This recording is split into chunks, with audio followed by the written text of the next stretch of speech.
Guardsman Theron Mast died 3 times before the Painboy decided he was worth keeping alive. The first death came when the orc chopper split his leg open from thigh to ankle, the crude blade catching bone and grinding through it with the sound of meat being processed in an industrial grinder. He remembered falling, the red dust of Verdus Prime rising around him like a crimson fog, his squad still firing their laser guns into the green tide that swept across the agri-fields with all the subtlety of a tectonic event. The pain was white and absolute, erasing thought, erasing everything except the awareness that his body had been reduced to a single point of agony, centered somewhere below his hip. The second death happened when he tried to crawl away from the advancing orcs and realized his hands were slipping in his own blood, that the leg was not just wounded, but ruined, trailing behind him like a broken puppet limb, the bones showing white through torn flesh and shredded uniform. He screamed then, not words but animal sounds, the kind of noise that comes from a place deeper than language, and an orc boy stepped over him without looking down, too focused on chasing the last survivors of his squad toward the burning grain silos at the edge of the settlement. The third death was quieter, more final, the moment when blood loss and shock combined to pull him down into darkness, and he stopped fighting, stopped caring, let go of the small, desperate hope that had kept him conscious through the first 2 deaths. This was the death that should have stuck, the one that should have ended Guardsman Theron Mast's service to the Emperor and spared him what came after. But the universe has never been kind to soldiers, and on this particular day, it chose to be exceptionally cruel. He woke to the sensation of being dragged, his broken leg bumping over rocks and debris, each impact sending fresh lightning through his nervous system. His eyes opened to see the dusty ground sliding past, the boot prints of orcs pressed into earth still wet with human blood. Someone, something, was pulling him by his webbing, hauling him like a sack of grain or a piece of salvage. He tried to speak, to ask what was happening, but his mouth produced only a dry croak, his tongue thick and useless in a mouth that tasted of copper and dirt. The orc that had grabbed him was smaller than the warriors who had overrun the defensive positions, but still massive by human standards, its skin the color of old moss, its eyes small and red and gleaming with an intelligence that should not exist in something so brutal and crude. It wore a blood-stained apron over rusted armor plates, and from its belt hung tools that Theron recognized with growing horror as medical implements, saws and clamps and needles, all sized for hands much larger than human, all covered in dried blood and other substances he could not identify. Behind this creature came 2 smaller greenskins. Gretchen he remembered from the briefing materials, each carrying bags and boxes that clanked and rattled with every step. One of them looked at Theron and grinned, showing teeth filed to points, and made a gesture across its own throat that needed no translation. The other just giggled, a high-pitched sound that cut through the battlefield noise like broken glass through silk. The orc in the apron, the one dragging him, turned its head and looked down at Theron with what might have been professional interest, the way a butcher might examine a side of beef or a mechanic might assess a broken engine. It spoke in low Gothic so badly mangled that Theron needed several seconds to parse the words from the guttural sounds. "Dis one still wigglin', good, gonna learn lots from dis squishy humie. Yeah, lots of good learning." The creature's enthusiasm was genuine and somehow worse than anger would have been. This was not hatred or battle fury, but the eager anticipation of someone about to begin work they genuinely enjoyed. They dragged him through the ruins of the settlement, past bodies of his comrades who had not been lucky enough to interest the Painboy, past burning buildings and smashed equipment and all the casual wreckage that orcs left in their wake. The sounds of battle were fading now, moving away as the main orc force pursued the survivors toward the planetary defense bunkers 10 kilometers east. What remained behind was the cleanup crew, the scavengers and specialists who sorted through what the warriors had broken, looking for anything useful or interesting or entertaining. The Painboy's workshop occupied what had been the settlement's medici station, a low concrete building that had probably treated farming injuries and minor illnesses until 3 hours ago when the orcs had kicked in the doors and claimed it for their own purposes. Inside, the transformation was already complete. The clean white walls now splattered with blood and other fluids, the medical equipment pushed into corners or torn apart for components. And in the center of the main room, a collection of operating tables that had been dragged from various sources and arranged in a rough semicircle. On these tables lay the Painboy's other patients, orcs mostly, warriors who had taken damage during the assault and needed repairs their natural healing could not manage. One was missing an arm, the stump already starting to regenerate, but too slowly for whatever schedule the orc army maintained. Another had taken a plasma burst to the face, leaving half its skull exposed and one eye socket empty, but it was still breathing, still occasionally twitching, its remaining eye rolling in its socket as it tracked movement around the room. A third table held something that might have been human once, but the modifications were so extensive that identifying the original species required more attention than Theron could spare. His mind kept trying to slide away from what he was seeing, kept insisting that this could not be real, that soldiers did not get captured and modified and kept alive through procedures that should kill anything with a functional nervous system. The Gretchen assistant scurried ahead, clearing space on an empty table, shoving aside tools and discarded pieces of what Theron hoped was orc biology, but suspected might not be. They moved with practiced efficiency, clearly having done this many times before, anticipating what their master would need, preparing the workspace the way surgical assistants in an actual hospital might prepare for an actual doctor. The parallel was almost worse than if they had simply thrown him down and started cutting.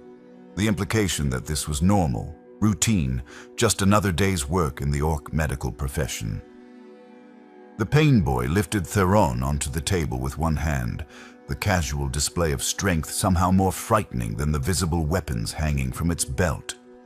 Up close, the creature smelled of blood and chemicals and something organic and rotting that made Theron's stomach clench. Its breath, when it leaned in to examine him, carried the scent of meat and fungus, the exhalation of something that was not quite alive in any way humans understood the term.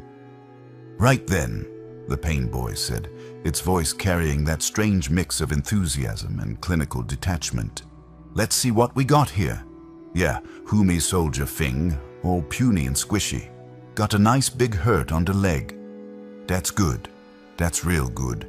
Means I can fix it proper. Maybe add some bits. Make it better than before. Yeah.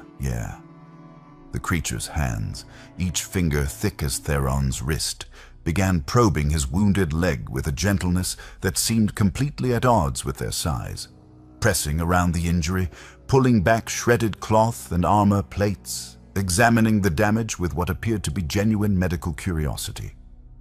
The pain that had faded to a dull roar during the dragging suddenly sharpened again as those huge fingers explored the wound, and Theron heard himself making noises, not quite screams, but close, sounds that came from somewhere deep in his chest where fear and agony mixed into something beyond either.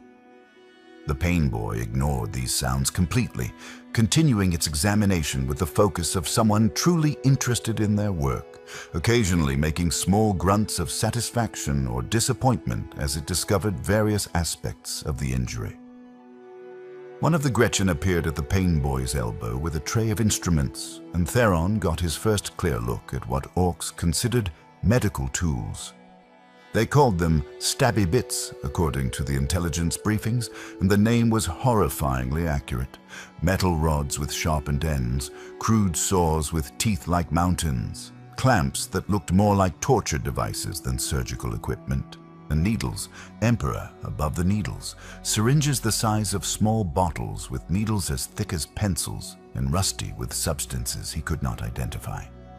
"Gonna need to open it up," the Painboy announced to no one in particular, selecting a blade from the tray with the care of a chef choosing a knife. "See what's broke inside, yeah. All the squishy bits and hard bits. Gotta know what needs fixing before I can fix it proper. That's just good doc work, that is." The blade gleamed in the harsh light of the workshop, its edge showing recent sharpening despite the rust stains along its length. Theron found his voice then, cracked and weak but human. "Please, no. Just kill me. Please, I can't do this." The words tumbled out without dignity or courage, raw terror speaking through him, and he was not ashamed. Any soldier who faced this without fear was either lying or insane. The pain boy looked at him then, really looked at him, and in those small red eyes, Theron saw something that might have been curiosity, or might have been confusion. "Kill ya? Why'd I kill ya? You're broke, not dead. Broke things get fixed. That's how it works. Can't learn nothing from dead things. Gotta keep you wiggling so I can see if me work is good. Yeah, makes sense, that does. You'll see. Gonna be much better after I fix you up proper." The logic was orc logic, alien and absolute, and completely divorced from any concept of mercy or patient rights or medical ethics as humans understood such things. To this creature, Theron was not a person, but a project, a broken thing that needed fixing, and the fact that fixing might hurt the thing being fixed was simply not relevant to the discussion. Pain was data, screaming was feedback, the patient's suffering was just part of the diagnostic process. The blade came down before Theron could protest further, not cutting but slicing, opening the wound further with a precision that should not be possible with such crude instruments in such massive hands. The pain was immediate and total, wiping out thought, wiping out everything except the fact that his leg was being opened like a piece of machinery being disassembled for repair. He screamed then, properly screamed, the sound filling the workshop and echoing off the blood-stained walls, and somewhere in the background he heard the Gretchen laughing, placing bets in their squeaky voices on how long he would last before passing out. The pain boy worked with total focus, peeling back layers of muscle and tissue, occasionally making pleased sounds when it found something particularly interesting. "Ooh, look at dat, all the stringy bits holding the hard bits together. Real clever, dat.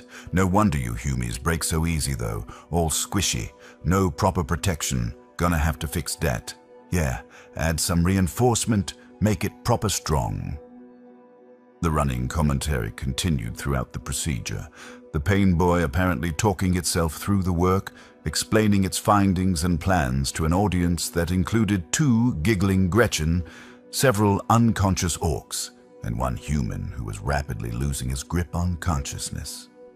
One of the Gretchen handed the pain boy something from the tray, and Theron caught a glimpse of the earthy syringe, the massive needle that intelligence reports mentioned as standard orc medical equipment. The liquid inside was green and thick, moving sluggishly inside the metal cylinder, and he knew without being told that whatever this substance was, it had not been created with human physiology in mind. "Right, this'll keep you from dying," the pain boy explained with what might have been meant as reassurance. "Can't fix you if you die, so gotta pump you full of good stuff. Keep all your squishy bits working while I work on the broke bits. Simple, really. Dunno why you humies don't do it this way."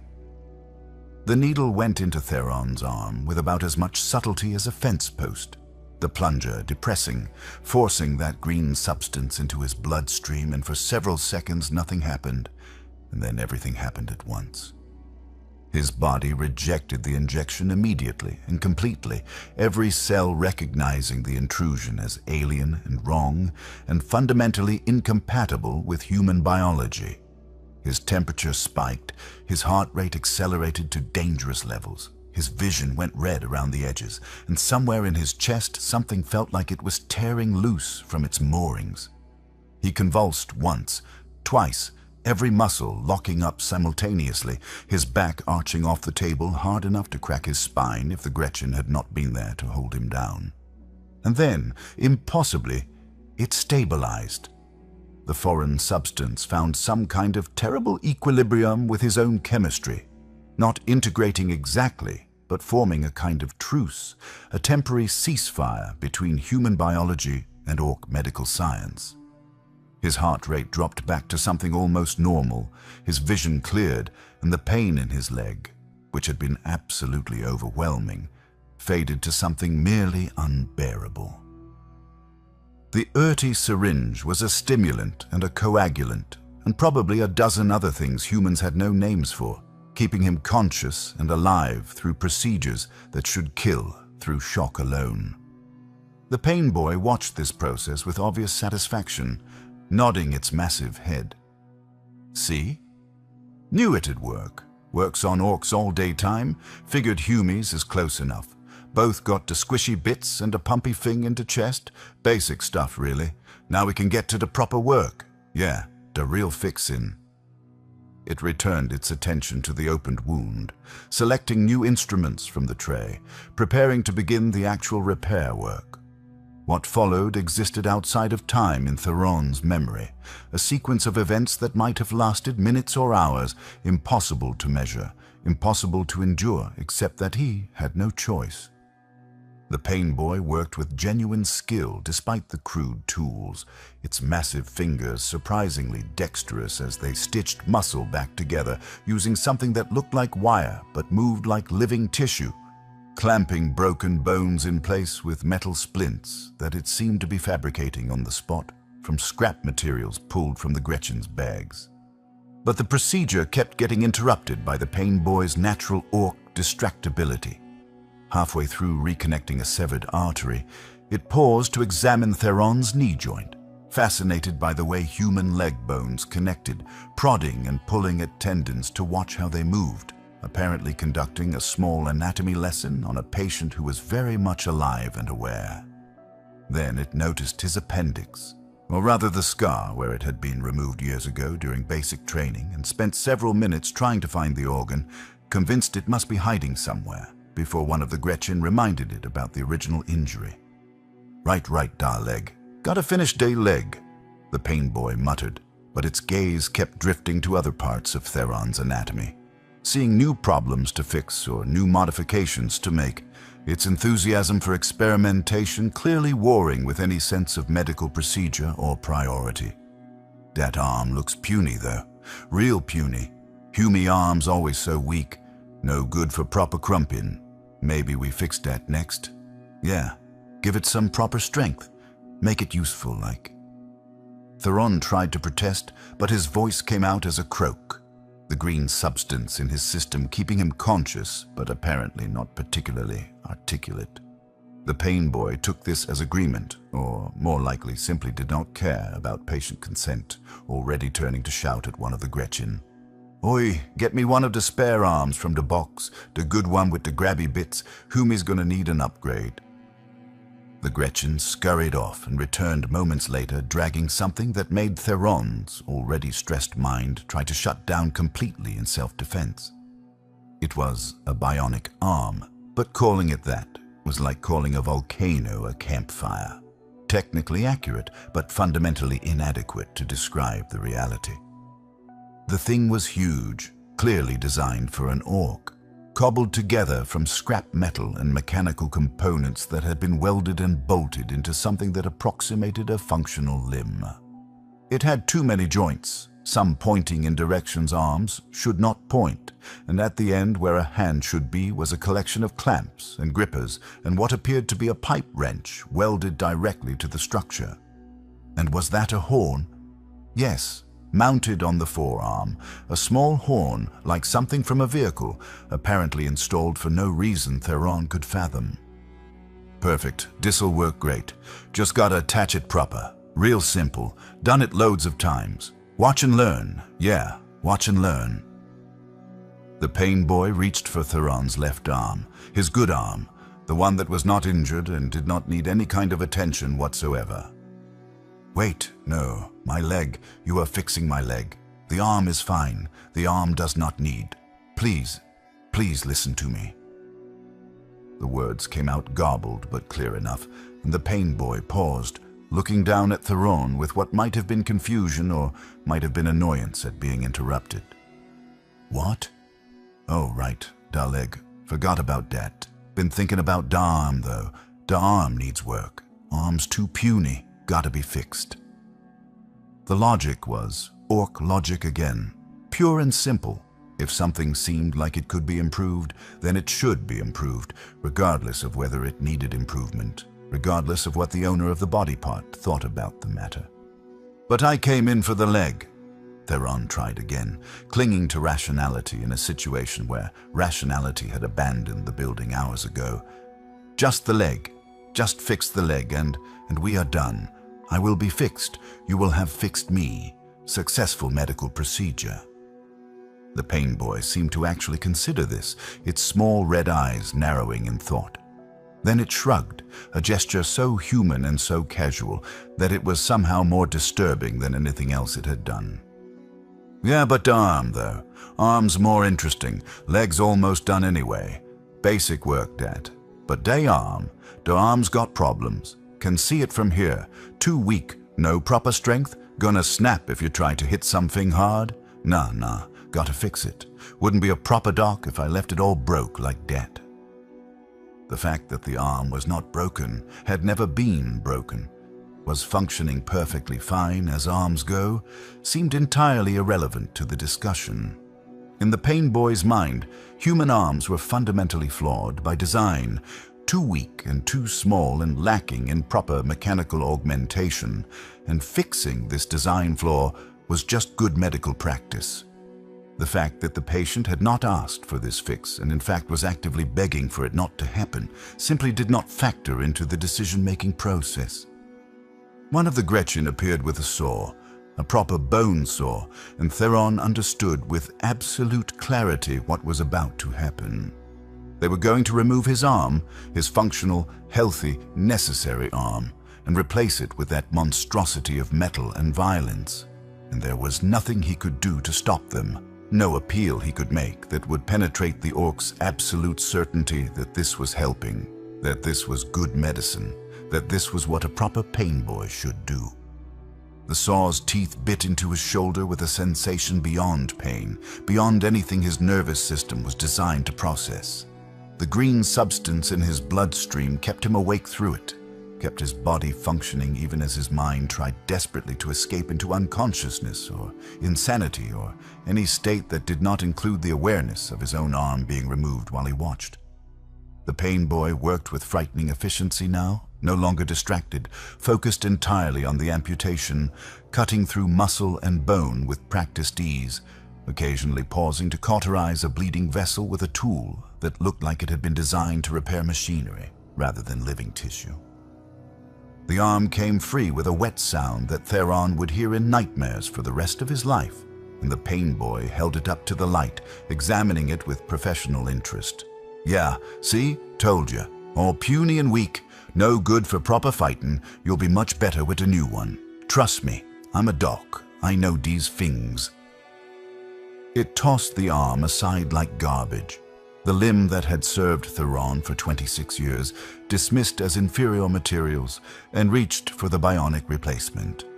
Attaching the bionic was somehow worse than removing the original. The metal frame had to be anchored directly to his shoulder bone, which meant drilling. Actual drilling with a power tool that squealed and smoked as it bored holes into his skeleton. The pain was white noise by this point, a constant background scream that his mind had given up trying to process, and he found himself focusing on small details instead. The rust patterns on the ceiling, the way one of the Gretchen had blood on its pointed teeth. The sound of another patient somewhere nearby making wet gurgling noises that might have been breathing or might have been dying.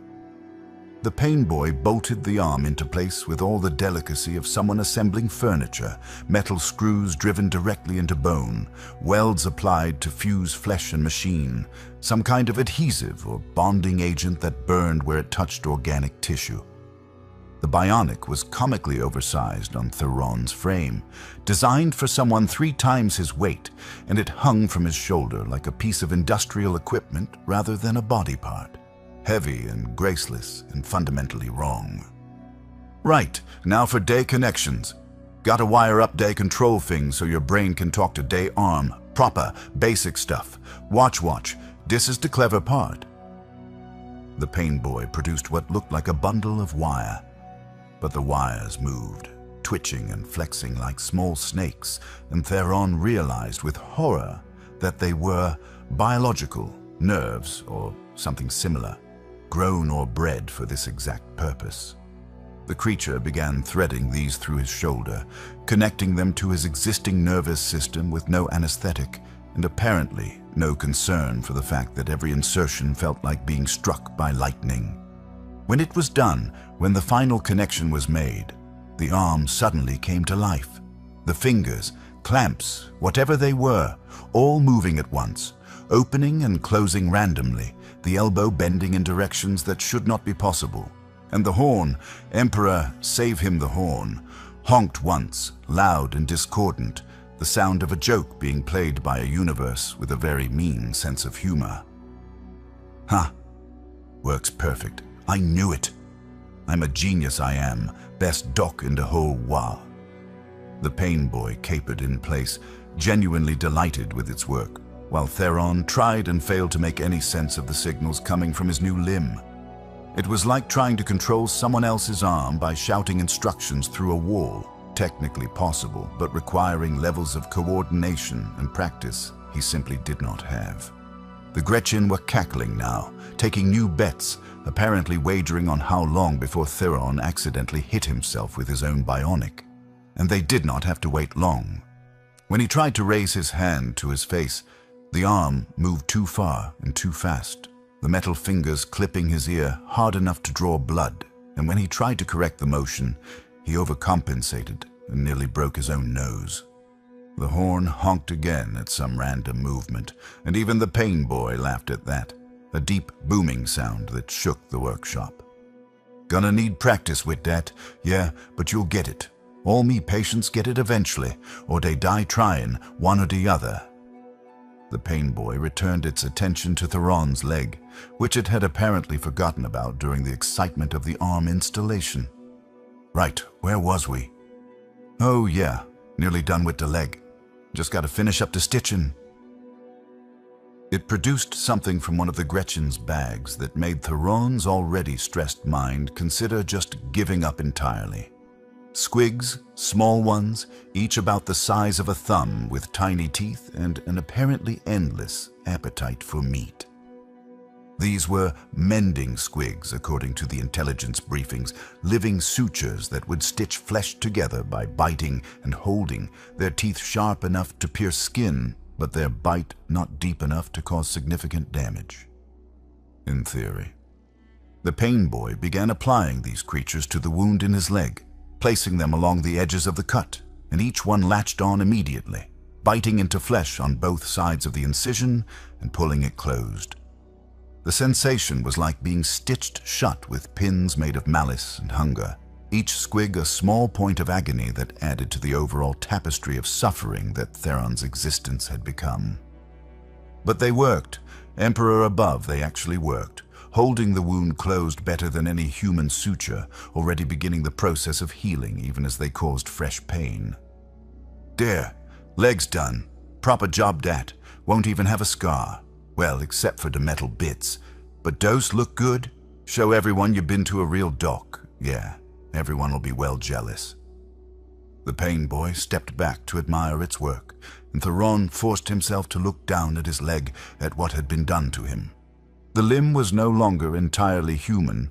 Metal plates had been welded directly to the bone in places where the structure had been too damaged to repair otherwise.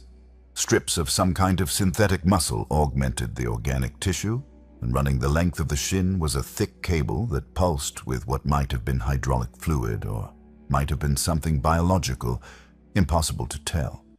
It looked like something built in a factory, like a prototype for a new kind of soldier, like something that should not be attached to a human body, but nevertheless was. But the Painboy was not done. Its eyes gleaming with that dangerous light that meant it had more ideas, more improvements, more ways to fix things that were not broken. You know what, though? The head looks a bit squishy, bit vulnerable, like one good hit and splat. No more Hume. We should probably reinforce that. Yeah, just a little plate. Won't hurt much. No, no more. Please, I cannot. I cannot take any more. The leg is fixed. The arm is fixed. I am fixed. All fixed. Good work. Excellent work. You have fixed me." Theron was begging now without shame or dignity, his voice hoarse from screaming, his mind starting to fracture under the weight of pain and terror, and the green chemicals keeping him conscious through it all. The pain boy considered this, head tilted to one side in thought. True, done a lot of work on ya. Might be enough for now, but could do just one more little thing, just real quick. Won't take long at all, promise." Before Theron could protest further, the creature had selected a piece of metal from a pile of scrap, a plate roughly the size of a hand, and approached with what looked like a welding torch in one hand and a bottle of something caustic in the other. "This'll protect your thinky bits. Real important dat. Can't crump proper if your skull gets cracked." The pain boy poured the caustic substance directly onto Theron's head, and the pain was immediate and absolute, burning away hair and skin, exposing bone beneath, and before Theron could even process this new horror, the metal plate was being pressed into place and the welding torch was active, fusing metal directly to skull, the heat and smell of burning bone filling the workshop. Theron screamed through this, or tried to. His voice had given out somewhere in the previous hour, or hours, or however long this had been going on, and what came from his throat was more like a wheeze than a scream. But the pain boy ignored it anyway, working with quick efficiency, apparently trying to finish before its patient died, or passed out, or simply broke beyond repair. The welding completed, the pain boy stepped back again, this time truly finished, looking at Theron the way an artist might look at a completed sculpture. "There, all fixed up proper. Much better than before. Stronger, tougher, ready for some real fighting. I've done good work on ya. Best work I've done in days, maybe weeks. You should be grateful. Most humies don't survive this long. Shows you're made of good stuff, tough stuff." Theron tried to respond, but his body was shutting down. The accumulated trauma and chemical stress and blood loss and sheer psychological horror finally overwhelming even the orc medicines keeping him functional. His vision was tunneling. Sound was becoming muffled and distant, and he welcomed it, welcomed the darkness, welcomed any escape from consciousness and what consciousness meant in his current situation. The last thing he heard before passing out was the pain boy shouting to the Gretchen, "Put this one into recovery corner. Wanna see if me work holds. Up. If it does, I'll do the whole process on day next humie we catch. Perfected the technique I have. Gonna be famous for this." And then, nothing. Just blessed nothing. The darkness taking him down into unconsciousness where pain could not follow, and modifications meant nothing, and the horror of what had been done to him existed in some distant place he did not have to think about. He woke to agony. This was not surprising. Agony had become his normal state. But this was a new kind, the specific pain of modified flesh trying to adapt to foreign materials, of nerves firing incorrect signals, of systems trying and failing to operate in coordination. His leg felt like it was made of hot iron, the bionic arm hung from his shoulder like a dead weight, and the metal plate on his head was conducting heat from somewhere, making his skull feel like it was cooking his brain slowly. He was in a corner of the workshop, dumped on a pile of what might have been blankets or might have been old rags stained with fluids he did not want to identify. Other patients, if that was the right word, lay nearby in various states of consciousness and modification, their conditions ranging from mostly human with minor alterations to barely recognizable as having once been any known species. One of them, another human, he thought, looked at him with eyes that held no recognition of their shared humanity, just blank acceptance of whatever had been done to them, the gaze of someone who had stopped fighting, stopped caring, stopped being anything except a collection of parts held together by orc medical science. The pain boy was across the room working on a new patient, an orc this time, replacing what looked like a damaged jaw with something that had too many teeth and moved with hydraulic hisses. The Gretchen assistants scurried about their duties, one of them pausing to look at Theron and make a throat-cutting gesture before dissolving into giggles and continuing its work.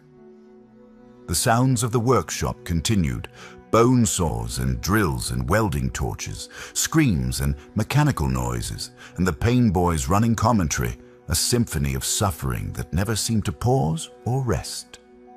Theron tried to move, to take stock of his new condition, and immediately regretted the attempt. The bionic arm responded to his command, but not in any way he intended, swinging wide and crashing into the wall beside him, the impact hard enough to crack concrete. The pipe wrench attachment apparently activated by some thought he did not remember having, and the damned horn, honked again, drawing attention from across the room. "Oi, Dahumi's awake.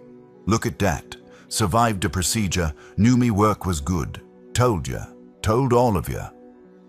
The Painboy sounded genuinely proud, like a craftsman receiving validation for quality work, and it started toward Theron with what might have been meant as a friendly expression, but looked more like a predator approaching prey. Theron tried to speak, to ask questions about what happened next, about whether he would be kept here or killed or simply left in this corner to die slowly. But his voice was still not working properly, coming out as barely a whisper. The Painboy leaned down close, its massive face filling Theron's vision, its breath carrying that smell of meat and rot and something mechanical. "You did good, Humie. Real good. Most of your Humies died during the first modifications, but not you. Nah, you're tough stuff. Gonna make a good test case for future procedures, gonna keep you around. See how well the work holds up. See if I need to make any adjustments, maybe add some more bits if you survive long enough. Got loads of ideas for improvements. Yeah, loads and loads." The creature patted Theron's shoulder with what was probably meant to be reassuring gentleness, but felt like being hit with a hammer. And then it returned to its current patient, leaving Theron alone with his modifications and his pain and his terror. Hours passed, or days. Time had stopped meaning anything concrete, marked only by the arrival of new patients and the removal of old ones, by the cycle of screaming and silence, by the gradual realization that he was, somehow impossibly, adapting to what had been done to him. The bionic arm began responding more reliably, his brain finding the proper pathways to control the foreign limb, though the pipe wrench continued to deploy at random moments and the horn still honked whenever it felt like it. The leg was healing, or doing something like healing, the metal and flesh fusing in ways that should not be possible but apparently were when orc medicine was involved. He discovered he could stand, though his balance was completely wrong, the bionic arm throwing off his center of gravity, the reinforced leg responding to commands with more strength than he intended. When he tried to walk, it was more like controlled falling, each step a small crisis requiring total concentration, and halfway across the room he accidentally activated the leg's spring mechanism, something he had not known existed until that moment, and found himself launched 2 meters into the air before crashing down onto his face, the impact absorbed mostly by the metal plate on his head, which rang like a bell and left him seeing stars. The Gretchen thought this was the funniest thing they had ever witnessed, falling over each other in their amusement, pointing and cackling and making gestures he did not need translated. Even the Painboy looked over and laughed that deep, booming sound. "Yeah, forgot to mention the spring. Added that for extra jumping. Thought it'd be useful. Gotta learn to control it, though. Practice makes perfect. Keep trying. Y'all get it eventually." Eventually. The word carried implications Theron was not ready to consider. The suggestion that this was his existence now, that he would be here for an undefined period, a test case for orc medical procedures, a living demonstration of what could be done when surgery was performed without patient consent or medical ethics or any regard for human dignity. He was neither human nor orc, neither dead nor truly alive. Just fixed, permanently fixed in ways that could never be unfixed, modifications that would mark him forever as something wrong, something changed, something other. More patients came and went, orcs mostly, but sometimes humans, occasionally xenos of species Theron did not recognize, all receiving the Painboy's enthusiastic attention, all modified and repaired and improved according to orc medical philosophy. Some survived, some did not. The Painboy seemed equally interested in both outcomes, learning from success and failure with equal enthusiasm, constantly refining its techniques, constantly pushing the boundaries of what bodies could endure and still function. Theron watched all of this from his corner, too damaged to escape, too modified to simply die, too stubborn or too broken or too something to give up entirely. The other modified humans, the ones who had been here longer, told him in whispers that sometimes the Painboy got bored with test subjects and either killed them or sold them to other orcs as oddities or curiosities. This was meant to be encouraging, the promise of eventual release even if that release came in the form of death. But Theron found no comfort in it. Death had stopped seeming like an escape and started seeming like just another thing that would happen to him without his input or control. The breakthrough came on what Theron estimated was day 3, though it might have been day 2 or day 5, his sense of time completely destroyed by pain and chemicals and the constant noise of the workshop. He was practicing with the bionic arm, trying to control the pipe wrench, when he managed something he had thought impossible. He closed his metal fingers around a piece of scrap metal and, by concentrating very hard on the specific kind of grip he wanted, crushed it flat without activating any of the arm's other functions. The simple act of controlling his own limb, of making it do what he wanted instead of what it randomly decided to do, was so unexpected and so profound that he almost cried. Not because it was good, nothing about this situation was good, but because it proved something important, proved that he was not entirely at the mercy of what had been done to him, that adaptation was possible even under these circumstances, that some small measure of control could be reclaimed from the chaos. The Painboy noticed this and came over immediately, excited by any development in its test subjects. "Ooh, look at that. Working the arm proper now. Told you you'd get it. Just needed practice. Now you got proper strength, can crump things real good with that. Much better than the puny original." The creature's enthusiasm was genuine and somehow made everything worse. The idea that this was success, that this was the intended outcome, that everything Theron had suffered through was just the necessary price of improvement. "Can I leave?" Theron asked, surprising himself with the question, not having planned to speak but the words coming out anyway. "The modifications are working. I have adapted. The procedure is a success. Can I leave now?" The Painboy tilted its head, considering. "Leave? Why'd you leave?" "Got plenty more procedures to try, loads of improvements still to make. You're just getting started. Got a whole list of modifications I want to test. Special ones for humies. See what works and what don't. You're too valuable to let go. Yeah, much too valuable. Best test subject I've had in years." The answer was delivered without malice. Just simple honesty. The Painboy genuinely saw Theron as a resource, a tool for advancing medical science, orc style, and the idea that this tool might have opinions about its use simply did not register as relevant. The despair that hit Theron then was colder and deeper than any pain the Painboy had inflicted, the realization that there was no end to this, no moment when he would be considered finished and released, just an indefinite continuation of modifications and experiments and improvements until he died or was killed or simply ceased to be anything recognizable. He was property now, not a person, but a medical project, and in the orc understanding of the word property, did not get to choose what happened to it. But fate, or the Emperor, or simple random chance decided to intervene in the form of explosions outside the workshop. The sound of heavy weapons fire, the distinctive crack of bolter rounds that could only mean one thing: Space Marines. The Imperium had sent a response force to Verdus Prime, and they were hitting the Orc positions with the kind of violence that only the Emperor's angels could deliver. The Painboy's reaction was immediate and enthusiastic, grabbing its power claw from a rack on the wall, the surgical instrument doubling as a close combat weapon, calling for the Gretchen to gather weapons and prepare for battle.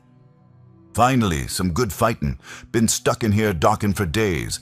Time to get stuck in proper. Come on, you gits. Let's show these beaky boys how orcs do things." The creature was excited, genuinely happy about the prospect of combat, the orc love of violence overriding any concern for medical duties or patient safety. The workshop emptied quickly as the Painboy and its assistants rushed toward the sounds of battle, leaving behind only the modified patients, those too damaged to walk or too far gone to care, and Theron, who found himself suddenly unsupervised for the first time since his capture. His first thought was escape. His second thought was how. His modified body was functional but barely. He could not run, could not fight, could not do anything except try to survive the next few seconds. Then he remembered Sister Maritha, the sister hospitaller who had been brought in 2 days earlier, or maybe 3 days. Time was still impossible to track. The Painboy had given her mechanical lungs after removing her damaged originals, had added extra arms for some reason the creature had never bothered to explain, and had left her in the corner opposite Theron's position. She had spoken to him once, whispered encouragement through the pain, telling him that survival was possible, that she had been here for weeks and was still sane, still human, still faithful to the Emperor despite everything that had been done to her. He found her where he had last seen her, propped against the wall, her multiple arms folded in what might have been prayer, or might have been simply the position that hurt least. Her mechanical lungs wheezed and clicked with each breath, the sound unsettling but functional, and when she saw him approaching, she smiled, an expression that seemed impossibly human on someone who had been modified so extensively. "The Emperor provides," she said, her voice carrying that calm that only the most faithful could maintain under such circumstances. "The Painboy is distracted. The workshop is unguarded. This is our chance, perhaps our only chance. We must take it even if we die in the attempt. Death in service of escape is better than life as property." Theron wanted to argue, wanted to say they should wait for a better opportunity, wanted to do anything except acknowledge that she was right, that this was their chance, and they had to take it now, or accept that they might never get another. He nodded, not trusting his voice, and together they began the painful process of crossing the workshop toward the door. Movement was agony for both of them, Theron's modified leg responding with too much strength, while his bionic arm flailed randomly, Sister Maritha's extra arms getting in her way despite her best efforts to coordinate them. They looked like broken puppets, like poorly designed machines, like anything except the trained Imperial servants they had been before the Painboy's attention. Outside the workshop, the battle was still raging, Space Marines in power armor advancing through Orc positions with methodical precision, bolter fire turning greenskins into exploding chunks of meat and bone, flamers clearing structures with cleansing fire. The Imperium's response to Orc infestation was always the same: total destruction, no prisoners, no negotiations, just the absolute violence that the situation demanded. Theron and Sister Maritha moved through the chaos, trying to stay low, trying to avoid attention from either side.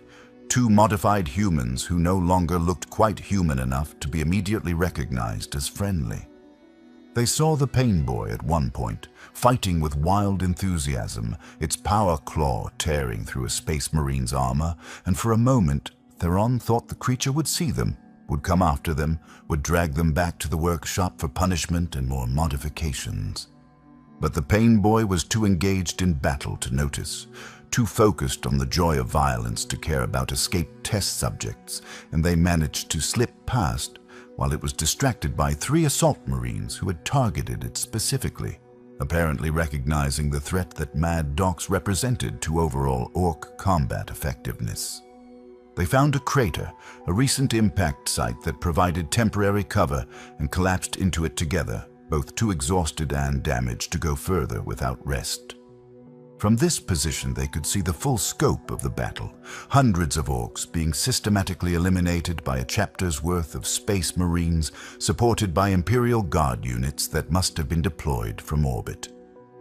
Verdus Prime was being cleansed, the orc infestation purged with fire and fury and the Emperor's judgment. A space marine appeared at the crater's edge, his armor the blue of the ultramarines, his bolter aimed down at them with deadly precision. For a moment, Theron thought they would die here, killed by friendly fire because they no longer looked human enough to be recognized as such, but the space marine hesitated, his helmet's sensors apparently detecting something that made him reconsider.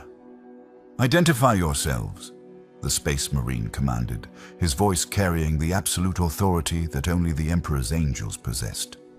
"Sister Maritha, Order of the Valorous Heart, Hospitaller Division," the sister said immediately, her voice steady despite the mechanical wheeze of her lungs. "And Guardsman Theron Mast, Verdus Prime 23rd Infantry, both captured and modified by ORK Painboy, requesting extraction and medical assistance." The Space Marine was silent for several seconds, processing this information, consulting with someone over his Vox network, making decisions that would determine whether they lived or died in the next few moments. Finally, he lowered his bolter slightly. Not entirely, but enough to suggest he had decided they were not immediate threats. "Extraction authorized, medical personnel will assess your condition and determine appropriate treatment. Remain in position until transport arrives." The Space Marine moved on, returning to his squad to continue the purge, leaving them alone in the crater with their modifications and their pain and their impossible survival. The Thunderhawk that extracted them hours later was designed for Space Marines, not modified humans, and the ride back to orbit was rough enough that Theron thought the Painboy's work might simply shake apart under the stress. But the modifications held, proving that orc medical science, crude and barbaric as it was, could produce results that functioned even under extreme conditions. Aboard the Imperial Navy ship in orbit above Verdus Prime, they were delivered to the Medici facility, where Mechanicus tech priests and biologist specialists examined them with the kind of professional horror that should have been reassuring, but was not. These were experts in human modification, in bionics and augmentation, and all the approved ways that flesh could be joined with machine. And what they saw in Theron and Sister Maritha was wrong, fundamentally wrong. Modifications that should not work but did. Techniques that violated every principle of proper augmentation, but had produced functional results anyway. "The procedures are crude but effective," one tech priest announced after several hours of examination, its voice carrying that flat mechanical quality that heavily augmented Mechanicus members developed. "The integration of foreign materials has bonded at cellular level in some cases. Removal would require extensive surgery with high probability of patient death. Recommendation is to maintain current modifications with selective improvements to address compatibility issues." Theron understood what this meant. The orc modifications were permanent. He would carry them for the rest of his life. The bionic arm with its random functions and occasional honking. The reinforced leg that responded with too much strength. The metal plate welded to his skull that conducted heat and cold, and sometimes made his head ring like a bell. He was fixed, permanently fixed, and no amount of human medical science could unfix him without killing him in the process. Sister Maritha's fate was similar. Her mechanical lungs could be improved, but not replaced without catastrophic risk. Her extra arms were so thoroughly integrated that removing them would require removing significant portions of her torso. She was modified beyond any approved Imperial standard and would remain so indefinitely. They were given a choice, sort of. They could undergo the risky removal procedures and probably die. Or they could accept the modifications and be assigned to units where such changes would be useful rather than problematic. The choice was really no choice at all. death versus continued service, and both of them chose service because that was what soldiers did. They served until they could not serve anymore. They adapted to whatever situation the Emperor placed them in. They continued forward because stopping was not an option their training or faith allowed. Months later, Theron found himself assigned to a penal legion unit, not as punishment, but because the legion accepted modified soldiers that regular units would not. The Gut Rippers grotesques, they called themselves with dark humor. A full squad of humans who had been captured by painboys and modified and somehow survived. Each of them bore different modifications. One had legs that bent backward, another had skin partially replaced with metal plates. A third had been given orc teeth for reasons nobody could explain. They were a collection of orc medical experiments that had worked well enough that the Imperium decided to use them rather than waste them. Their assignments were the suicide missions that regular troops could not handle, insertion into toxic zones where their modified physiology gave them advantages over unmodified humans, combat situations where looking partially orc helped with infiltration, anywhere the Imperium needed soldiers who were already broken enough that breaking them further was difficult. They were effective, terrifyingly effective. The modifications that had been forced on them providing capabilities that trained soldiers could not match, and the Imperium was pragmatic enough to use any weapon that worked regardless of how unsettling that weapon might be. Theron adjusted to his new existence, learned to control the bionic arm well enough that it became almost natural, learned to use the spring-loaded leg as a tactical advantage rather than a liability, learned to live with the metal plate that protected his skull even as it marked him as something other than fully human. The modifications were a constant reminder of what he had survived, what he had lost, what he had become. Every time the arm's horn honked, he remembered the Painboy's workshop. Every time he jumped with the spring leg, he felt the table beneath him and heard the sound of bone being drilled. He saw Sister Maritha sometimes. She had been assigned to tend the grotesques, specifically because she understood what they had been through. Her extra arms made her more efficient at triage work. Her mechanical lungs allowed her to work in environments that would suffocate others, and she remained faithful, her devotion to the Emperor unshaken by everything that had been done to her. Sometimes in the quiet moments between missions, Theron thought about the Painboy, wondered if the creature had survived the battle on Virtus Prime, wondered if it was fixing other soldiers on other worlds, wondered if there were more modified humans out there carrying similar marks of orc medical attention. The thought should have been frightening, but was mostly just strange. The idea that there was an orc somewhere who probably thought of him fondly as a successful procedure, a test subject who had validated the Painboy's techniques and proven that human bodies could be modified in ways nobody had thought possible. The irony was not lost on him. The Painboy had been right. The modifications had made him stronger, more effective as a soldier, better at surviving situations that would kill normal humans. The creature had fixed him, had improved him, had turned a wounded guardsman into something that could serve the Emperor in ways that were otherwise impossible. The cost had been his humanity, or at least his appearance of humanity, but the Imperium did not care about appearance. It cared about function, and Theron Mast functioned better modified than he ever had unmodified. He tried not to think about the fact that this meant the Painboy had been a better doctor than most human physicians he had encountered, that orc medical science, brutal and crude as it was, had achieved results that imperial medicine could not match, that sometimes the cruel answer was the effective answer, and effectiveness was all that mattered in a galaxy at war. These were dangerous thoughts. Thoughts that led to questioning and doubt and all the things that soldiers were trained not to do. So he pushed them down and focused on his duties and tried to find meaning in service, even when service meant being a walking example of what happened when you were fixed by an orc.